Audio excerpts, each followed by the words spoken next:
Good morning, everyone. Thanks for submitting your questions, and I'm glad to answer your questions live. Um, I have picked up categories from all the questions, and I'm trying to address it. I will address it. I'll share some of the information. So please wait till I finish presenting some of that information. So it would have answered most of the questions.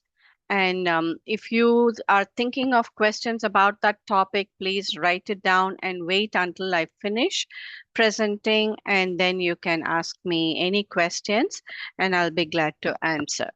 Okay. So some of the questions, I saw about at least more than 12 questions about paying for college. So I thought I will address this first. So there's quite a lot of questions about financial aid, scholarships, 529, FAFSA. There's so many different varieties about this topic. So I want to address this first. So let's get into it. So this is a very important data that I want to share with you guys. And it's from the Merrill, Bank of America company data. So you can see here the various forms of financial resources that are being utilized for paying for college. And you can see 29%, usually comes from scholarships. Students do have income and savings. Students can borrow. Parents can borrow money. The gifts from relatives and friends. And you can see about 40% is a huge chunk, parent income and savings, helps the student for paying for college. So you can see there is the parent income and savings. I will talk about the 529 there. But please remember that, colleges are not obligated to offer financial assistance to all accepted students. So this scholarship and grants portion of this data, it's under question, right? So some may get it, some may not get it. Full ride scholarships are rare. So you must plan to apply to at least one or two colleges whose cost is within your reach without getting any substantial aid. Okay, so that's how you should plan. Saving for college, 529 college plan is a very helpful plan. So parents, if the sooner you start on this, it will be beneficial. So pretty much, as soon as the child is born, you can even start. So, I mean, I know all of you are high school parents here. So, the sooner you have started it, or you can share this information to others, it helps because the earnings will grow, and that growth is free of tax, right? And then when you're withdrawing for qualified higher education expenses, that's again tax free. So 529 plan is beneficial. So let's look into the financial aid. There are a lot of scams and fraud sites, and so you have to be aware of the scams. Okay, so you can see here Federal Trade Commission has put a warning how to avoid scholarship and financial aid scams. So you should never pay money to get money. Okay, so those are all red flags. If somebody is saying that if you pay this, I can guarantee you some scholarship or financial aid, those are all red flags. So don't get trapped into these scams. So you can visit the consumer.ftc.gov and make yourself aware of the types of questions and things that are being asked of you, so you can be alerted that it's a legitimate or a scam. Okay. Here I've listed some 9 reputable sites: scholarships.com, FastWeb, Appily, Bowl.org, College Board, Going Merry, Schoolie, Scholarship Owl, Profellow. These are all sites that are reputable. It's checked. They also double check, they screen the scholarship offers before they post it here. So these are kind of safe for you to search. Um, this whole process about getting scholarships is kind of getting easier now. For example, UCs, all the scholarships that you could get through the UC is part of the UC application itself. Okay, so you don't need to do a separate application. You can just go in and it's like a check mark. You can select the scholarship that you want to be considered for, and they would consider you for that. So it is part of your application itself, and that process is getting adopted into Common App slowly. It's not yeah, at that level like a UC system yet. So the Common App, they are also trying to incorporate along with the application. But so it is going to get easier, right? Getting for scholarships, it's going to get easier. It's part of the application. Most of the merit scholarships that institutions, universities give, that is also again part of your application itself. You do not need to do a separate application for that. But there are other types of scholarships. If you want to search, then these are the reputable websites. Also, your school counselor, usually they get notified when a local business or organization within your area, in your school district, wants to offer some scholarship to those students. Then they reach out to the school or the school district, and then that information is shared to you through the school counselor. So keep an eye for those notifications from your school counselors, and you can apply to those. So these are the various ways that you can seek scholarships or aids. Now, going into the financial aid, so there are four types of financial aids. So you can see the grant, scholarships, work study is something that you do not have to pay back. Loan is something that you would have to pay back. So obviously you want to minimize the amount of loan that you are getting, right? So let's go into each of these grants. So there are federal Pell Grant. So a Pell Grant is a need-based grant, and it's available to undergrads with a low-income family. So federal supplement education opportunity grants, there are state grants, Cal grant also, for our state. So each state has their own state grants, institutional grants, which are what the universities give. And then private grants, private organizations and private citizens who are, well off, they want to give grants. So all those private grants are also available. So these are all the various grants. What are the scholarships? So you can see skill-based scholarships for athletic, academic, leadership, theater, music, so any kind of skills. So for the skill-based scholarships are usually competitive. So for that, those things are given mostly as part of the college application itself. There will be some invitational scholarships by the institutions where you can get additional scholarships, and there are other organizations, national, state, local, or local non-profits. They also give skill-based scholarships. So there were some questions about, the sports scholarships. So I want to share that. Is sports worth doing it or not? And how important is sports? So I hope this answers that question. The sports athletic scholarship, through that category, only 2% of high school athletic athletes get that scholarship. Okay. from the NCAA affiliated institutions. And among that 2%, only a very few get full ride. So you can see the number is very small.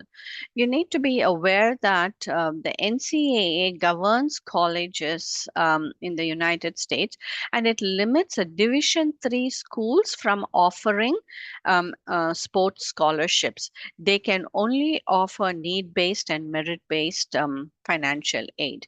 So whereas Division 1 and Division 2 schools, they can offer both athletic and academic scholarships. So the number is very small. You can see less than, about 2%.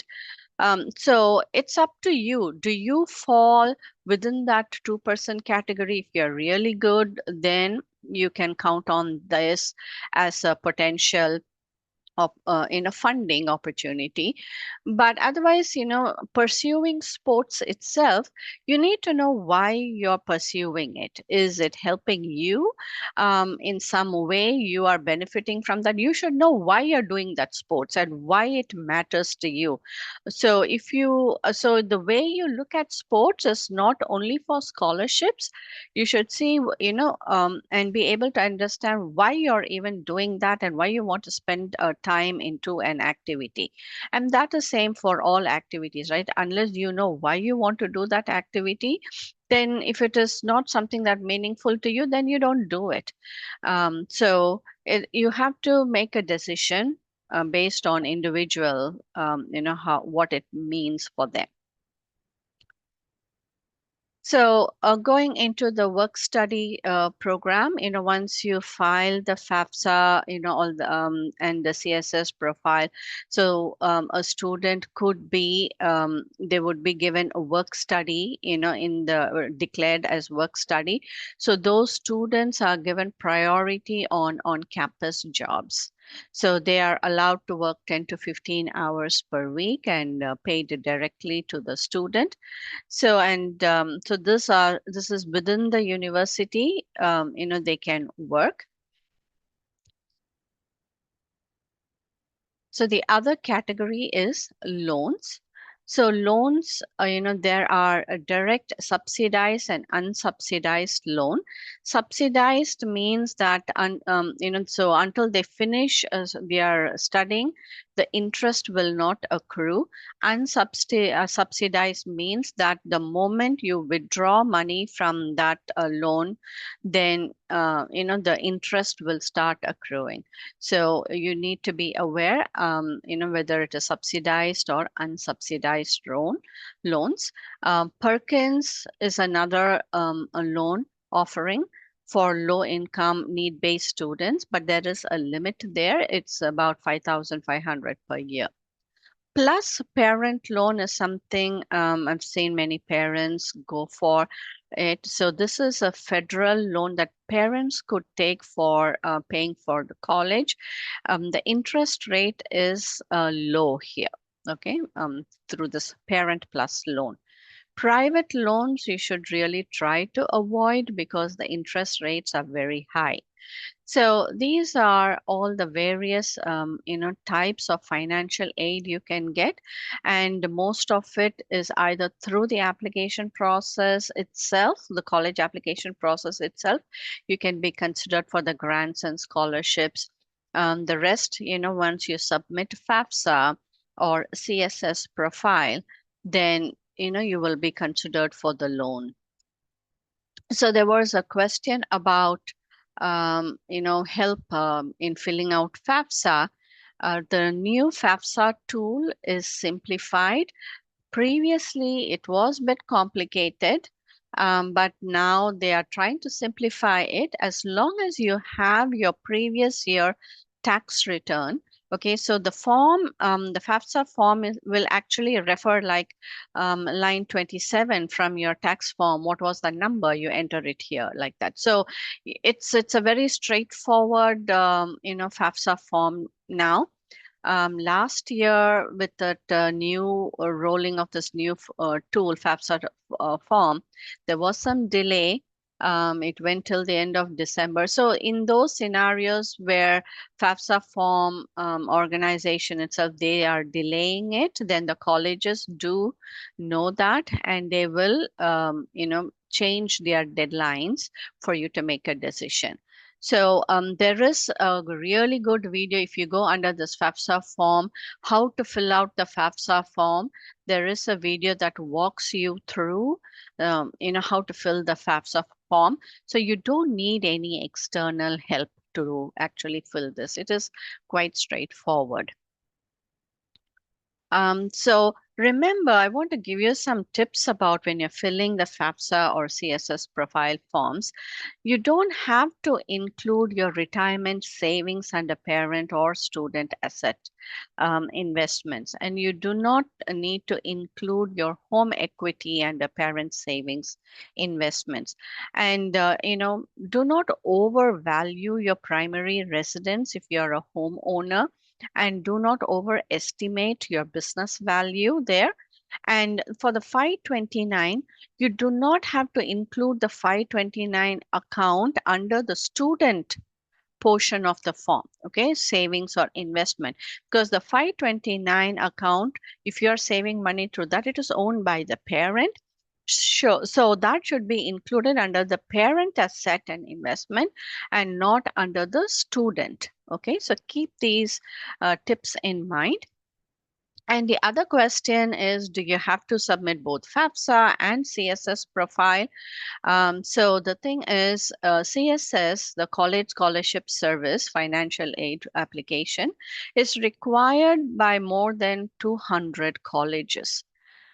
So if you're really, because the way of the financial aid is decided, right? So it varies from financial institutions like banks to colleges, right? So they rely on their own methodology for determining it. So many colleges rely on a CSS. So I would say, it is good to complete both the CSS profile and the FAFSA forms. So the rest of the questions were around surrounding the holistic review process. So let's get into that. So holistic reviews, can be divided into three major categories: academic excellence, intellectual vitality, and extracurriculars. I will go over the factors for each of these categories in depth now. So the reason, you need to understand that there are, 4,000 plus colleges in US, right? And out of that, 2,800 four-year institutions. So the thing is, everybody wants to get only to the top 10, right? So what I'm going to share is the factors. When I'm talking about the factors within these categories, I'm going to share for those really on the high end, highly selective colleges, the top 10 colleges that most of the students are aiming for. So I will share that, but please remember that you are here in high school and you want to reach to the top 10. And so even if you are trying some of these things and you're not able to achieve fully, you will still land somewhere, on the in a good position, right?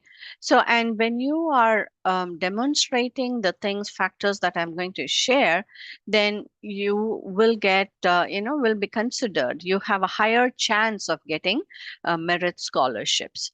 So, I mean, if you cannot do, you don't have to worry. There are many colleges and you can succeed in life no matter where you go.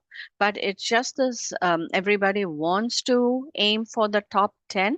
So the factors that I'm going to cover today will be taken that into consideration. Okay. So now let's go into each of these categories. Academic excellence.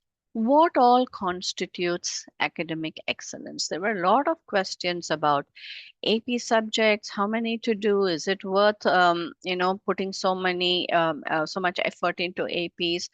Is it worth taking SATs? And, so many questions around this. So I want to clarify some of, what colleges are looking for when it comes to academic excellence. Within academic excellence, academic history is the a part where you actually submit your official transcripts. Okay, so your high school GPA, matters there. So you will submit the high school transcript there, right? So then the AP course, the college board a transcript. You can do college courses while in high school. That a transcript, SAT, ACT, or many kids do additional high schools like online high schools. So if you see, all of the other things other than your high school GPA is not mandatory, right? So it is optional things that you can add on to the application. But all of these areas, there are provisions within the application where you can enter all of these things separately. So taking an AP course in school and not taking the college board, then that course only gets listed in the high school GPA. If you take the college board final AP exam, then that will be in the college board transcript. So that is why there is a separate place where you can record that college board grades, the score, and submit the transcript there. So there are a lot of questions on how many APs. So I want to clarify that. And do you have to do college courses, dual enrollment? Is it worth it? Again, college courses where you can do 4 credit courses, there's a provision to enter that. I want to clarify about the AP Scholar Awards. So when you're taking the College Board AP exams, you are eligible for the AP Scholar Awards.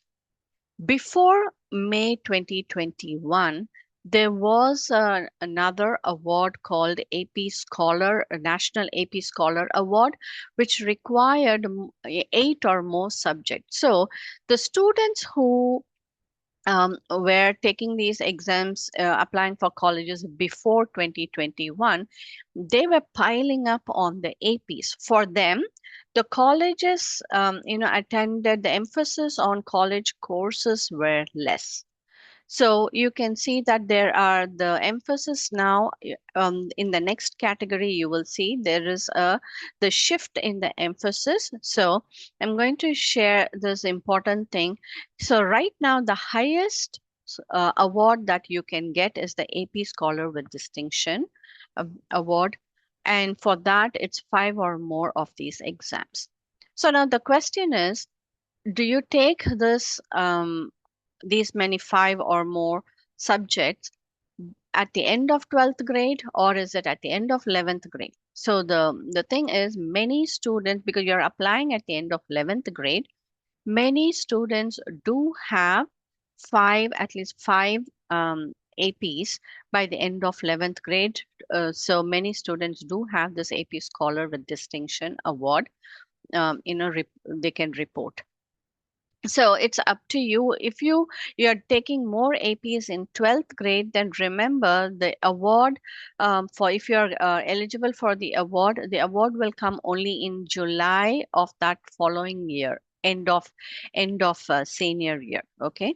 If you want this award to go in the application ahead, then you aim for how many you want to do within by end of 11th grade. Again, 3 subjects will land you with a AP Scholar. If you are able to get a 3 or higher score, AP Scholar with honor is 4 or more subjects with an average score of 3.25. And the highest, the AP Scholar with Distinction, is the average is 3.5 score for 5 or more subjects. So you can see the average score is increasing as the award levels increase. So you aim for a 4 or 5, then you are good. If you have like 1 or 3, or 1 or 2 threes, and the rest is 4 or 5s, then the average matters. Okay, so you can calculate the average based on what you have got.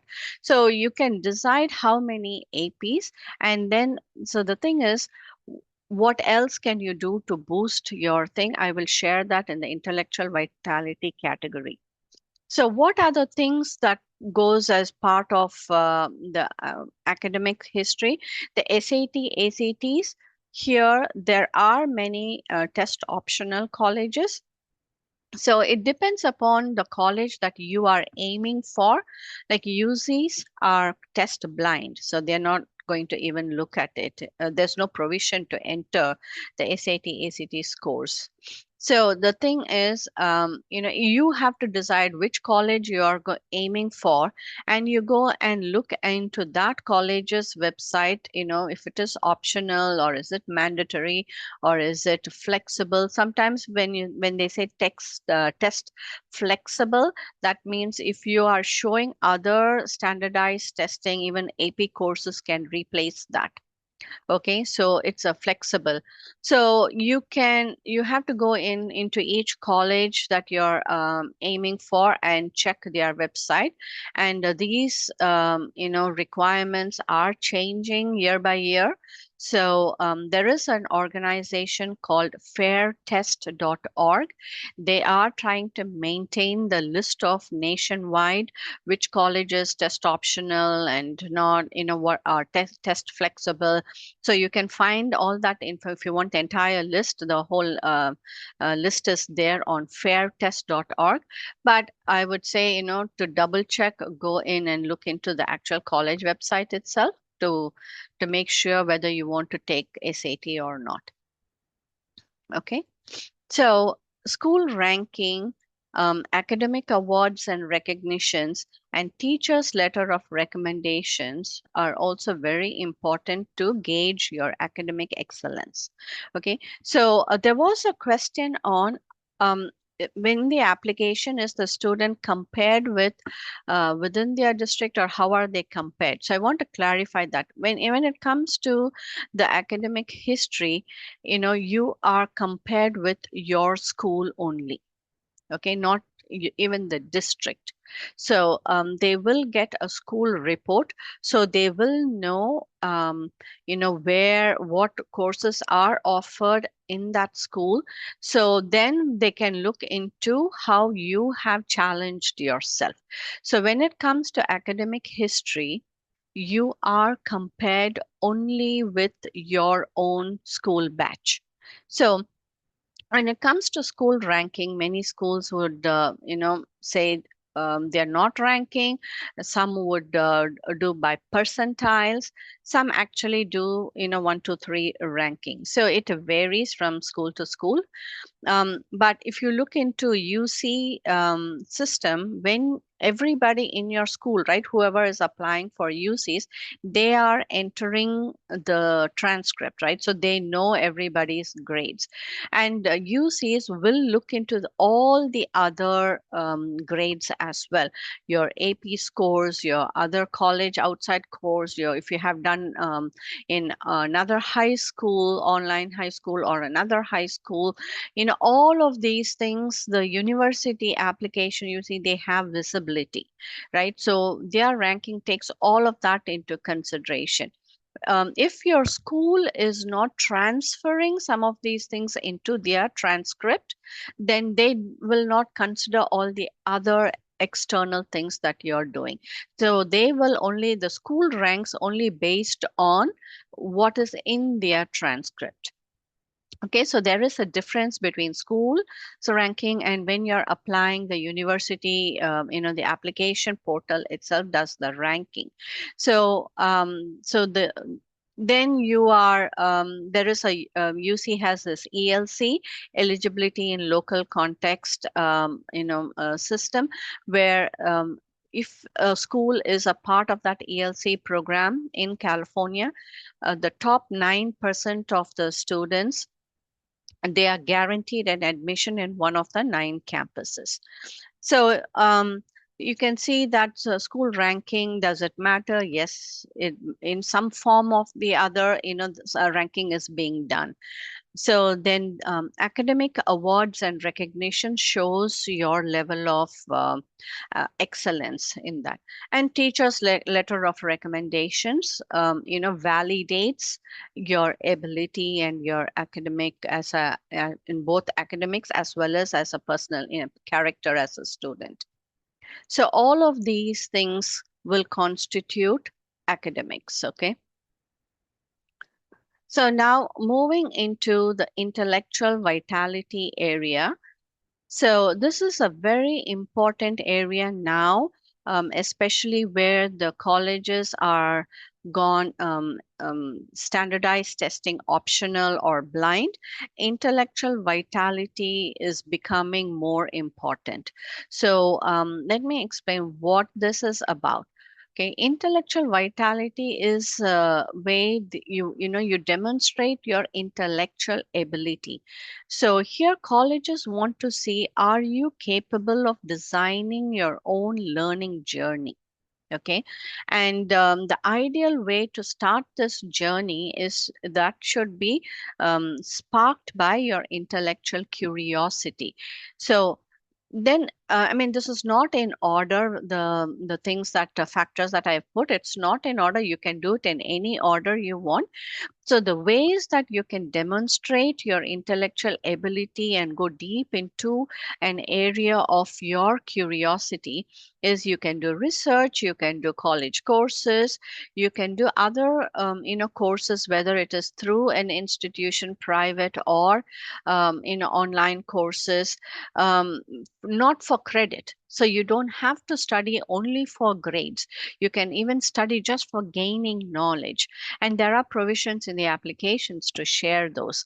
You can have a personal project, um, and that could drive your learning journey.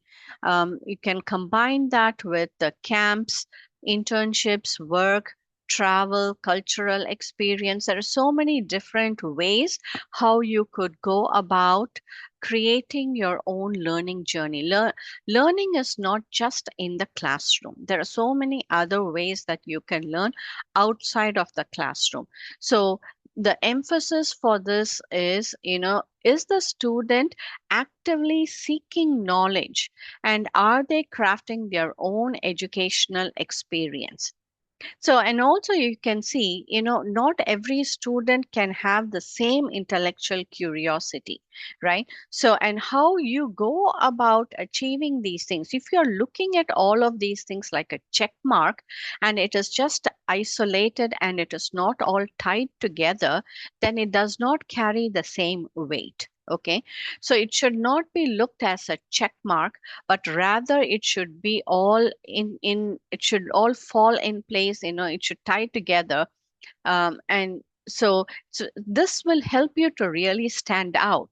So it is important to go deep into the topics, and when you're going deep into a topic, and if you have attained a certain level of knowledge that you are now ready to share that knowledge through participating in competitions, participating in professional conferences, where you're now able to share some knowledge, then that is like another level of achievement, right? So again, you can gain that recognitions and awards.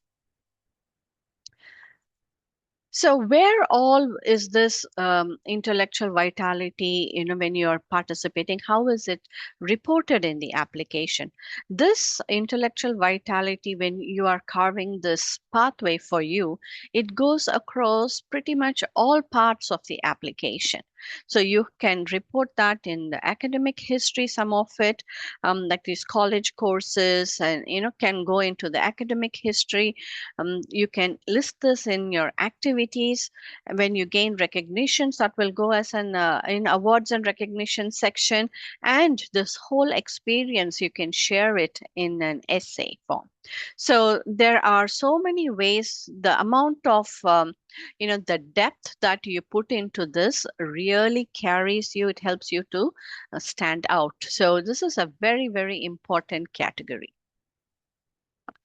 So now there were a lot of questions about the extracurriculars and what type of extracurriculars matter. So I want to go into how do you select extracurriculars. So here you can see here's the list of all the categories that you can choose in your application. So you don't have to do it all, okay? But how do you choose? So you can see these are all the categories, okay? So colleges look for depth and commitment in your extracurriculars. So it's important to engage in activities that genuinely interest you, okay? So you should be able to demonstrate your leadership and impact and your genuine passion. So you don't randomly go in and choose just because, all of the friends are, taking something. It should genuinely interest you. So it is very easy to spot if it is stereotypical and you haven't really shown interest in that activity. It can be easily, detected in your application. It's not hard. So don't randomly choose activities, but make sure that you follow your passion. So it's important here, these tips, use these tips to really choose your activities wisely. Okay, it should showcase, and this is an opportunity, right? When you're taking an activity, it should help you showcase your strengths, your skills and talents. So because you need to demonstrate who you are, so use an activity, use that opportunity to showcase your strengths. And you can seek leadership roles. So here's something that I want to clarify about leadership roles, right? So the leadership programs, don't really make you a leader. So colleges know that, right? And also all these titles that the kids give themselves, you can see from CEO to everything, all sorts of titles, kids give themselves.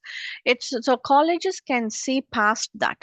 So it is not the title, but what is that opportunity? How did you use that opportunity? How did you take initiative? And what kind of responsibility have you demonstrated? Okay, so you have to articulate your what you did as a leader. So the title, more than the title, what you did matters. So you can be a member in a club, but you can be a change maker. You could have took initiatives, you could have took responsibilities. So just having a title is not going to automatically make somebody leader. So all these, there are quite a lot of these youth leadership programs, and people go sign up 1 week, 2 weeks. Just attending those programs by itself is not going to be, you're not going to become a leader. So keep that in mind. Colleges can easily see through that, okay? And use these opportunities to also align with your career goals. So this is a way that you can try out and experience some of your career pathways and see, is this something that you really want to do or not? So if you can align it and do something in different in those areas, then it will help you decide as well. And then, caring for the community, involvement is very important. And you should make a difference. You could show that you really care about something, beyond yourself, and that you can make a difference. Consider, impact and uniqueness. So the impact and uniqueness is, very important. So the thing is, if you are doing stereotypical activities, you're creating, you are helping the society. But if it is stereotypical, then there would be thousands of applicants doing similar activity. Then how do you stand out? So within that activity, if you can bring your own uniqueness into it, that will help you stand out. So commitment over quantity, it's better to go deep in few activities then rather than spread yourself thin across many. So be thoughtful in selecting and committing to extracurricular activities. If you have trouble with individualizing or customizing for yourself, then I do offer the college counseling service, and here's my contact. You can reach me. I would like to open it up for live questions now. Thank you so much, Ms. Shanti. My Mhm. name is Sailaja. I'm one of the parent of senior and junior in at John F. Kennedy. I mean, all the information is so useful. I think this gives really a good idea for parents, many parents like us who might not know the crucial information, especially about scholarships, and as well, on the activities, what to have and what not to. So thank you Mhm. so much. I had a question previously about the college, the student selection criteria, and I think you have answered it. So I'll just pass it on to someone if they have questions. Thank you. Mhm. Um, I'm glad it was answered. so I have a question. Mhm. Uh, yeah, I wanted to know because there are so many AP courses which are offered in school and out of school Mhm. as well. So I wanted to know, like, is there a different weightage if we take the AP courses inside the school or outside the school? Is there any different weights for it? Or another thing is because I have heard that there is a different weightage for different AP courses. I heard like if you do AP English, it has more weightage in the college application. I wanted to know your thoughts about it. Okay, yeah, this is a very common, question I get. So let me answer that. There's a lot of confusion, I think, around these AP courses. So as I said, there's a big shift after May 21. So I took that screenshot from the College Board when they announced that they're making the shift, right? But still, many people are still following the old ways. So regarding your question about taking AP courses at school and outside of school, so the first of all, there are three benefits of taking AP courses. One is when you're taking the course through the year, you do get a weighted GPA. So for that, you don't need to necessarily take the College Board exam. So you will get the weight, right? So that is one benefit. The second thing is when you take the College Board exam, then you become eligible for the award consideration, and colleges will look at your performance because that's a standardized test. Because within the school, when the teachers are grading, then it varies from school to school. So this is one standardized way of testing, so they know where the student is, and you can get some college credit. You are eligible for college credit, okay? And some colleges, it varies from college to college, which ones they accept. So and the department and the major as well. So that is another benefit. Okay, so the award is the third one because you have an awards and recognition category. This is one of the easiest awards that you can list, and it's a national award. Okay, so taking inside or outside, if you take at school, you get all of these three benefits. Outside also you get all of these three benefits. Okay, so the only thing is the ranking within the school, they don't transfer outside AP into the school transcript, right? So the ranking or whatever they do it only with what you take at school. And the other thing is going and testing for the AP exam. Your school is one of the test centers. If you take outside, then some schools will allow you to take the test at their center. If not, you have to find the closest center for you. Like UC Scout, they offer a center at their extension in Sunnyvale, so you can go there. So that is the thing that you have to decide where can you go and take the test. That is a little bit of inconvenience, rather than taking it at your own school campus, which is close by to you. So that is the only big difference. Colleges, point of view, they see both transcripts. Whether it is if you're taking at a reputable online high school like UC Scout, that is a proper online high school, so that transcript also will go in. So that's an online high school transcript. Okay, so that will go in, and then the College Board transcript, that also is submitted in the application. So the colleges would see whether inside or outside, they see it all. Did that help answer your question? Yeah, that did. So the as per your thoughts, like there is no difference if you take outside or inside. So the Yeah. college will value the same. Yeah. For the college point of view, they see it all, right? So it's only they will not, the school will not allow you to test there. So they make it a little inconvenient, right? And they will not transfer the credit into their transcript. So the weight there, if you're aiming for another weighted course, you may not have that. So that is okay, because the colleges will see the school report, what was offered at your school and what was not offered at your school. So you don't have to worry that about that, because and if you they know that if you're not allowed to take APs, only one AP in 10th grade and only limited in 11th grade, the colleges will know that. The admissions officer who's reviewing, they get the school report for your batch, so they are aware of that. So it will not negatively impact a student. And on top of that, if you are going and taking additional AP courses just because you want to, the main reason kids go and take outside is because they want to earn an award. Okay, and that is one of the easiest awards. So rather than participating in big competitions, right? This is individual prep and taking it. So the other questions about the weightage, right? You asked about the subject weightage. So it does not matter. Okay, all AP courses carry the same weight only.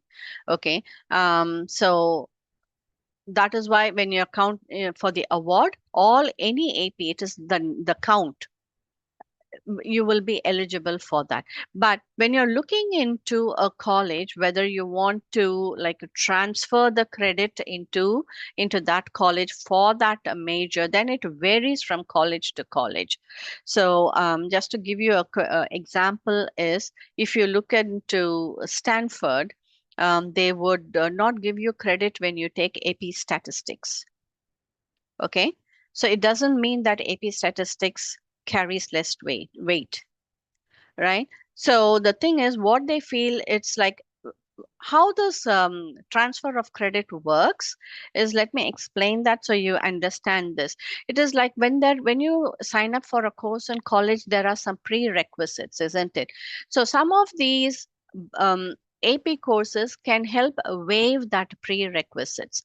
But when it comes to statistics, Stanford thinks that the knowledge that the students bring in is not enough to pursue further in statistics at Stanford. So they want you to learn properly, statistics at Stanford. So they will not give that waiver there for prerequisite to go to an advanced statistics course. So it depends from college to college. Okay, which one actually gets transferred.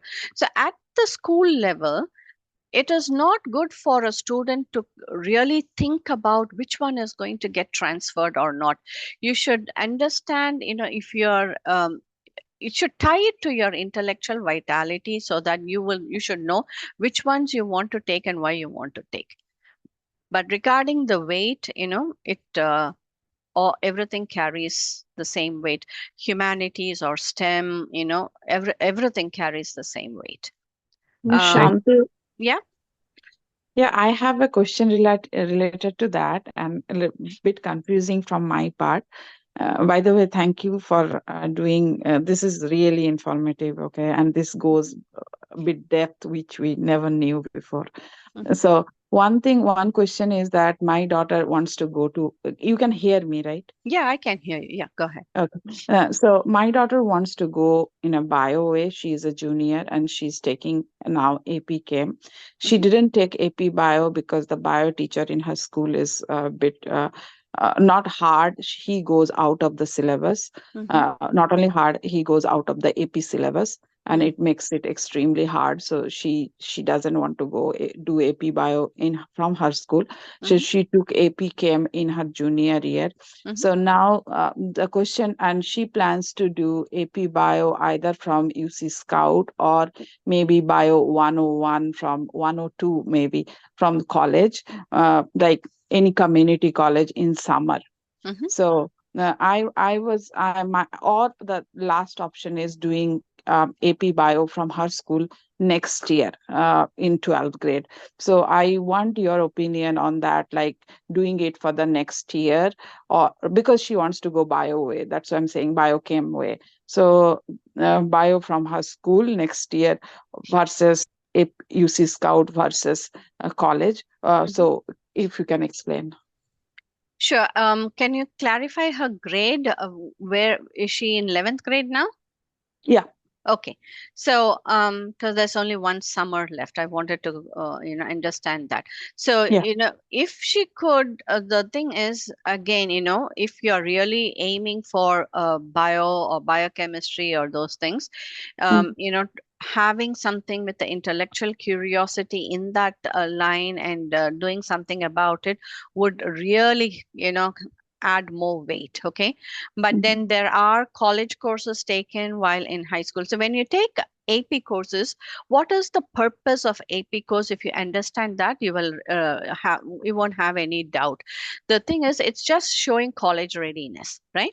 So Right. AP course, you have to remember it's a pre-college thing. Okay. So, but if you Mm. take like a community college, it's an Mm. actual college course itself, right? Right. So there Right. is a college courses with the transcript. You can submit that in the application. So taking an AP course only you're demonstrating your college readiness. If you understand that Right. purpose, it will make it all clear. So how Right. do you want to show that you're college ready in this subject? Mm-hmm. Right? So Mm-hmm. if you can show the transcript by the Mm-hmm. time of applying, that means Mm. summertime, if you take something, you still Mm. by August, that means September or October when you're applying, you do have the transcript. You can Right. submit it up front. Mm. So if Mm-hmm. not, if you're doing it in 12th grade, say the Mm-hmm. AP Bio, then Mm-hmm. you're going to show in progress.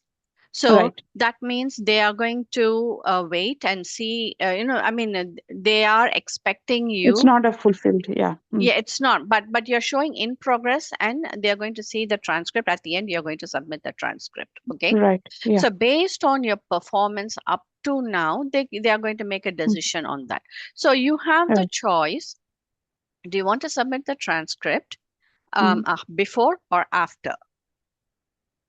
Right. Right. Yeah. So Yeah. based on that, you can decide. No, So I where you're understand taking that. it So means doesn't I'm saying, matter.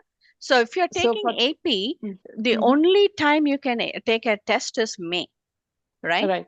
Right. So if you're taking UC Scout like now, then next Mm-hmm. May, yes, you would have took the exam, but Mm-hmm. right? So it's Not about, this May, by the way. Miss Shanti, she can't take it in May because you understand that yeah, she hasn't started it. yes, So her semester will not get over. yeah.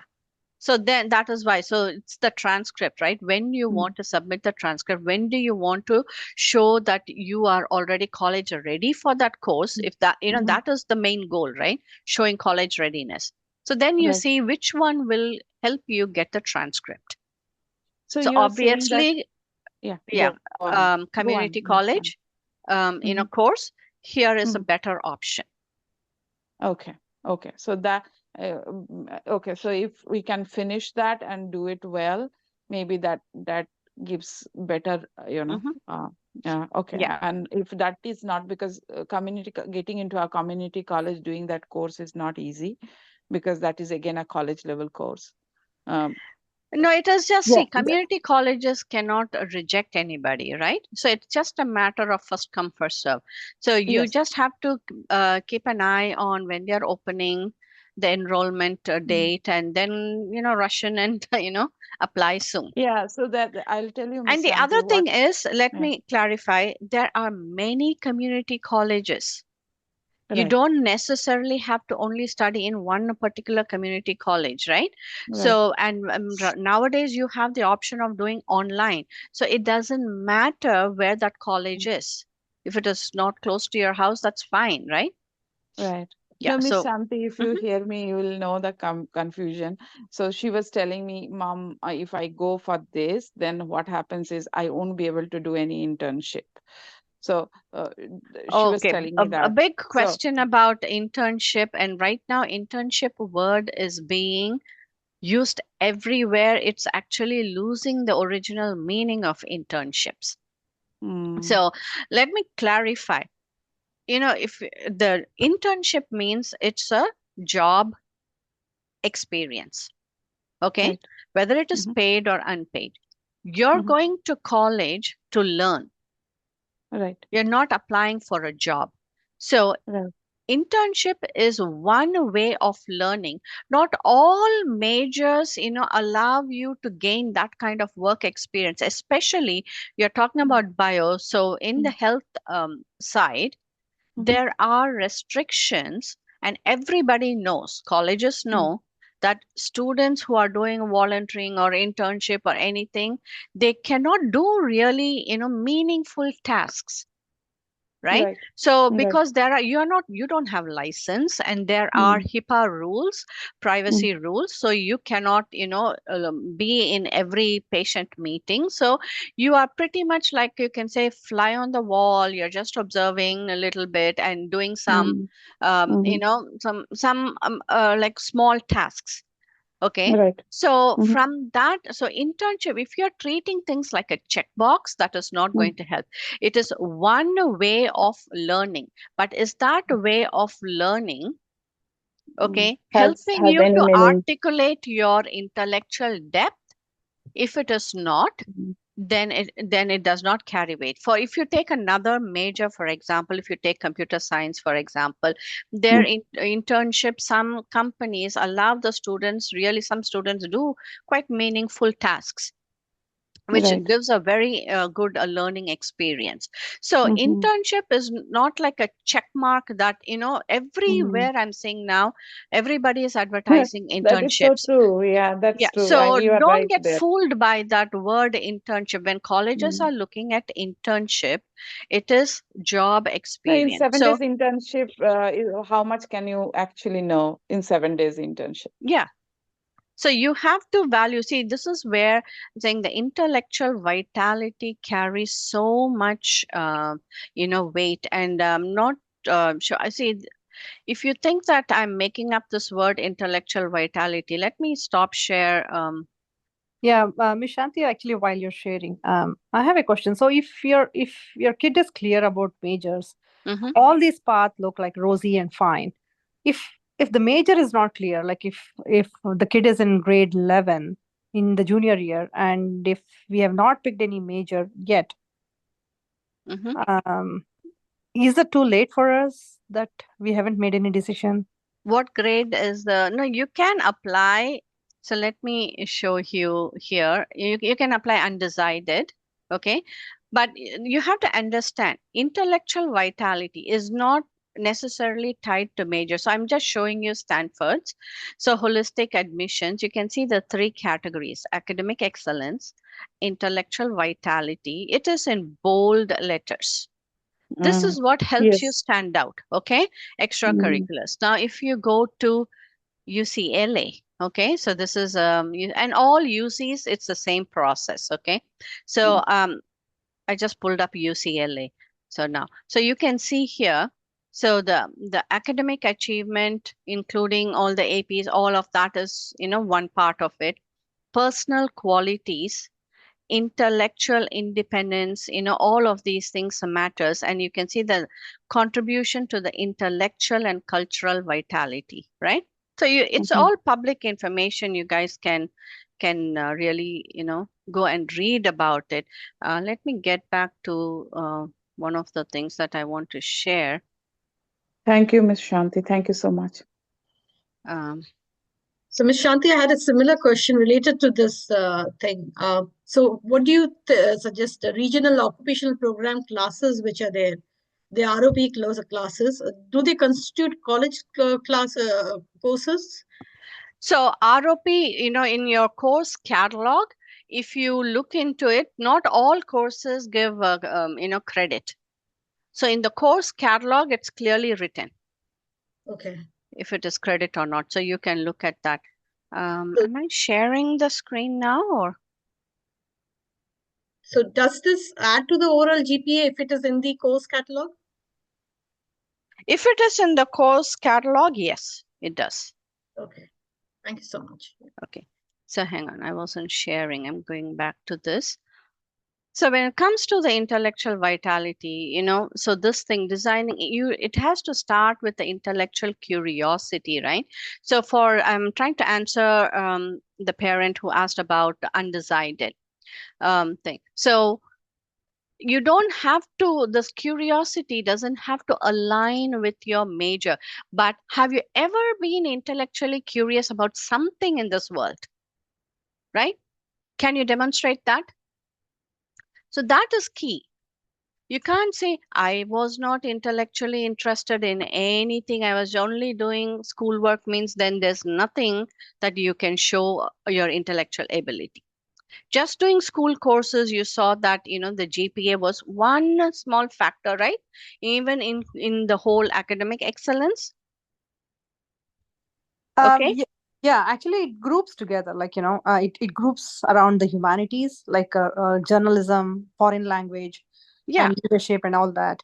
But in that, because we are not, like, we're not I'm not from the humanities side, so it is difficult for us to, like, guide her, like, which major to choose with her subjects.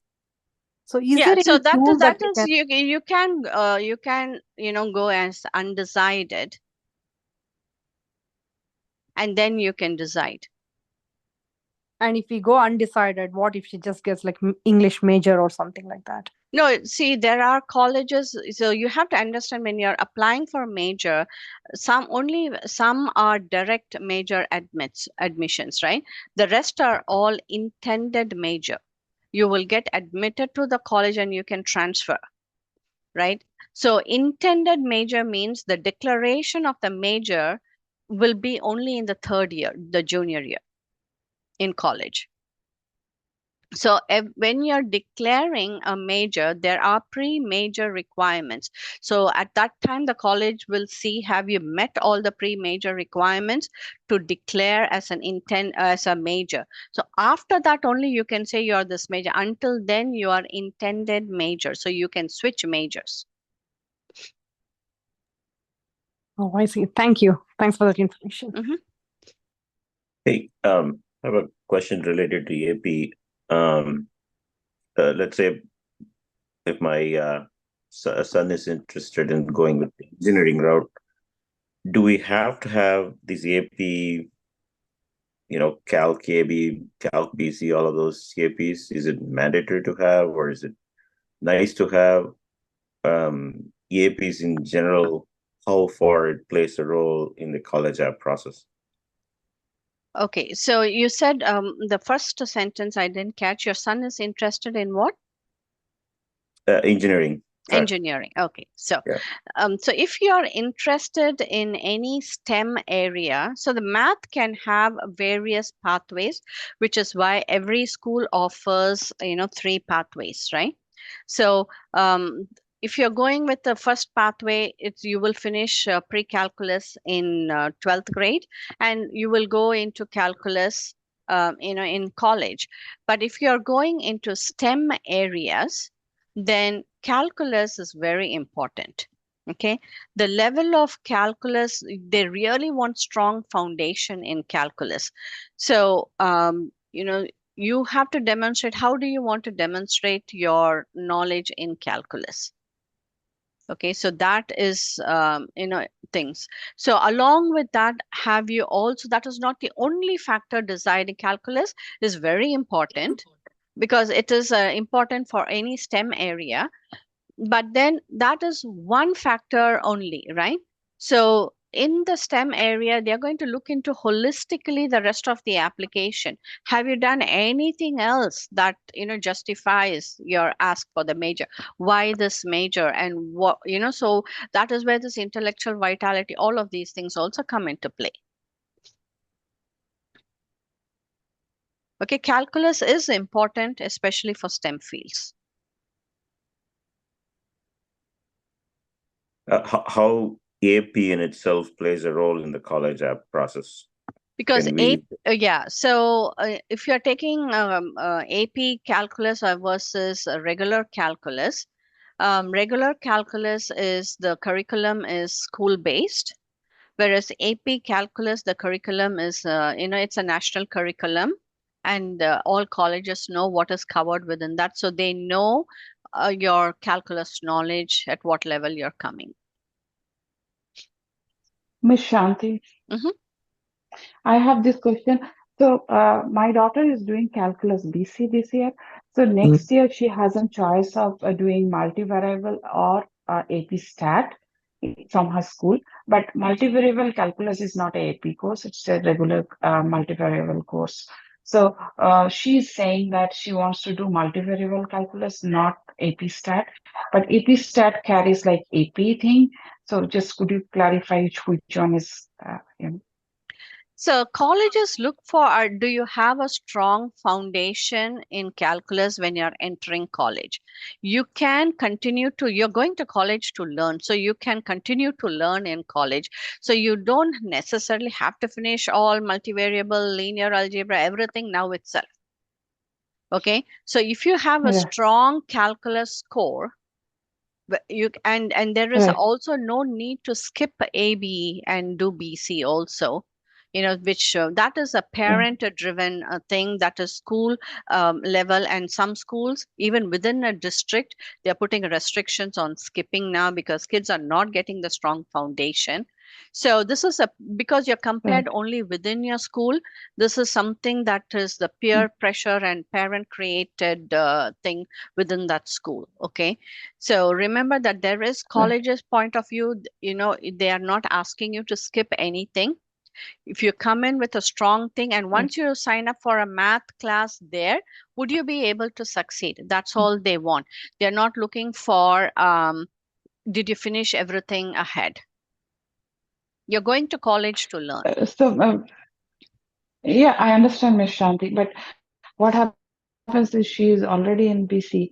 So, next year she has to choose one of them, like multivariable and AP Stat. So her point of view is that, okay, AP Stat is for the business people. I don't want to do AP Stat. She doesn't want to go that pathway. So she said, I'll go multivariable. Is there anything wrong with it? Like So understanding that multivariable, is she going to take at school or at community college? at school. So at school, then it is a regular course. So you can see whether you Yeah. want weight or not. Yeah. Okay. So, but AP Stat is a weighted course, Statistics anyways. goes across also all majors as well. Even in the bio or maths field, Yeah, if you yeah, say. yeah. So, is statistic has a correlation with bio or math? Means I'm just saying that biochem, all these things, statistics has an impact on that because I was thinking the statistics are for business measures. No, there's quite a lot of statistics across, from social sciences to everything. Statistics goes across majors. Even So which science is measures. why, which is Okay. why, Okay. for kids who are not going in STEM, then after like, pre-calc, they can do statistics if they want to skip calculus. But if the kid is going, if the See, you have kid is already, into no, science, statistics is goes across all okay. majors. Okay, so the importance Okay. of statistics, saying that it goes across all majors. Okay. Okay, I got it. So it's a pretty important thing to do in high school. Okay, I got it. Yeah, thank you. Mhm. Yeah, I have a question. So if my son is in eighth grade, but he wants to, get into data science and or computer science, so what are the, AP exams he needs to take? Of course, he's in eighth grade, but I just want to have that, kind of upfront what he should look for. There are AP Max. There are so many majors, right? I mean, calculus, BC, and all this. So which one he needs to choose? Yeah, so that he can plan. So again, only focusing on AP, I want to go back to the academic thing. So the APs are just one small portion of, you can see here, right? One small portion of the entire academic history. So the student, in eighth grade at the younger age, instead of focusing on academic history, just you need to have a strong foundation at that grade level, and whether they're going into the second accelerated math, that is sufficient. right? If he is going the highest thing, the second accelerated math will automatically take you 2 years ahead in math. So what they really need to focus when they are young is in and developing their intellectual curiosity and carving their own learning path in other ways. Within the school, there's not much wiggle room to stand out. If you are doing 5 APs, somebody will do 10 APs. So there is absolutely no way you can really stand out with just the APs.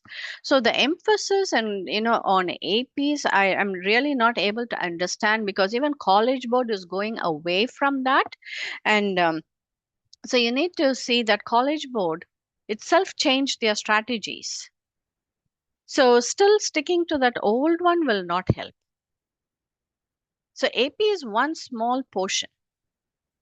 So in 8th grade, it is more important to focus on the academic, curiosity, or the intellectual curiosity for real world issues, and seeking learnings and showing the depth of learning in that way.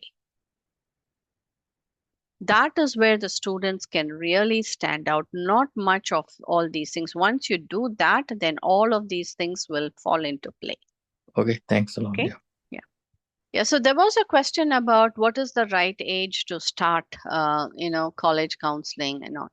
So you can see, so much emphasis on high school GPA and the AP, right? So if you're putting all, and it is only one small factor within one category. So you need to understand the time, how you're spending the time. Yes, it is an important factor, but it is not the only thing when it comes to holistic admissions. So keep that in mind. And when you're young, where the kids are really lacking is that intellectual curiosity. And colleges are looking for that. Colleges want students to go intellectually. Are you curious about something and you want to know about something? Then there is ways to learn beyond the classroom, and they want to see that approach. Are you seeking that, actively seeking knowledge? And also community involvement. Show the passion for the community with a depth of commitment. So those things are something that kids are struggling with, and that is where you need to start early. Academics, there's not much really you can do, because there is a framework of the courses, core courses that you must take, and only a little bit of electives wiggle room, right? So that you really cannot stand out only with academic history. Okay. So the sooner you start with your curiosity and community impact, that will help you stand out. I'm looking at all the questions. I think that is the thing that I've covered everything. Okay, thank you everyone. Appreciate your time.